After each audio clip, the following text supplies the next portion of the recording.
tehdään tosi helppo arkiruoka. Riisiä 3 desiä. Sinne pistetään vähän sweet chiliä, vähän öljyä,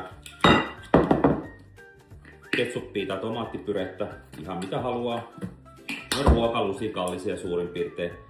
Soijaa ruokalusikallisen verran. Siihen voi vähän laittaa paprikajauhetta, yrttiä, oreganoa, jotain mä laitan tämmöstä yrttisekoitusta, sipulia pakastepuksista, saa laittaa tuorettakin. Noin, siihen lisätään vesi, 6 desiä vettä.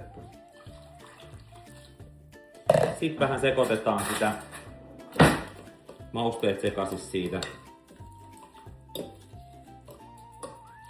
Ja sipulit sekaisin. Ja sitten vaan heitetään tosta noin marinoituja koipia.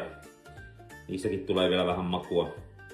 Broilerikoipia pintaan.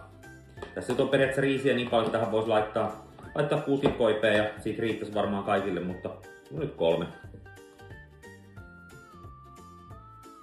Ja sit uuni. 1,5 tuntia. Ja 225 suurin piirtein lämpö. Jos on kiertoilma, niin vähän vähemmän. Reilusti kypsäksi silleen, että koivet on ruskeita ja riisi paistuu siellä. Ja se on hyvä. Ja noin, se on valmista.